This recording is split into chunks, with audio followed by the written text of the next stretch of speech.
It was like music, the sound of Akir's laugh. Naya's father had decided that Akir needed a doctor.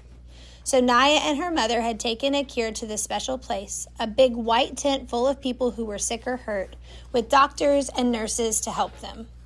After just 2 doses of medicine, Akir was nearly her old self again, still thin and weak, but able to laugh as Naya sat on the floor next to her cot and played a clapping game with her.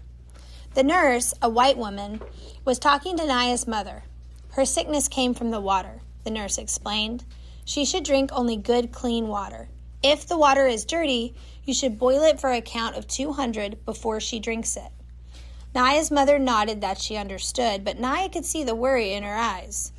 The water from the holes in the lake bed could be collected only in tiny amounts. If her mother tried to boil such a small amount, the pot would be dry long before they could count to 200. It was a good thing then that they would soon be returning to the village. The water that Naya fetched from the pond in the plastic jug could be boiled before they drank it. But what about next year at camp? And the year after that? And even at home, whenever Naya made the long, hot walk to the pond, she had to drink as soon as she got there. She would never be able to stop Akir from doing the same. The lake surface was calm, and once the boats had pulled away from the shore, there was not much to see, just water and more water. They paddled for hours. The scenery and motion were so monotonous that Salva might have slept, except he was afraid that if he did, he might fall over the side. He kept himself awake by counting the strokes of Uncle's paddle and trying to gauge how far the canoe traveled with every 20 strokes. Finally, the boats pulled up to an island in the middle of the river. This was where the fishermen of the Nile lived and worked. Salva was amazed by what he saw in the fishing community. It was the first place in their weeks of walking that had an abundance of food. The villagers ate a lot of fish, of course, and hippo and crocodile meat as well. But even more impressive were the number of crops they grew. Cassava, sugarcane, yams. It was easy to grow food when there's a whole river to water the crops. None of the travelers had money or anything of value to trade, so they had to beg for food. The exception was Uncle. The fishermen gave him food without having to be asked. Salva could not tell if this was because Uncle seemed to be the leader of the group or because they were afraid of his gun. Uncle shared his food with Salva, a piece of sugar canes to suck on right away, then fish that they cooked over a fire, and yams roasted in the ashes. The sugarcane juice soothed the sharpest edge of Salva's hunger. He was able to eat the rest of the meal slowly, making each bite last a long time. At home, Salva had never been hungry. His family owned many cattle. They were among the better-off families in their village of Luwin-Arik. They ate mostly porridge made from sorghum and milk. Every so often, his father went to the marketplace by bicycle and brought home bags of beans and rice. These had been grown elsewhere because few crops could be raised in the dry, semi-desert region of Luwin-Arik. As a special treat, his father sometimes bought mangoes. A bag of mangoes was awkward to carry, especially when the bicycle was already loaded with other goods, so he wedged the mangoes into the spokes of his bicycle wheels. When Salva ran to greet him, he could see the green-skinned mangoes spinning gaily in a blur as his father pedaled.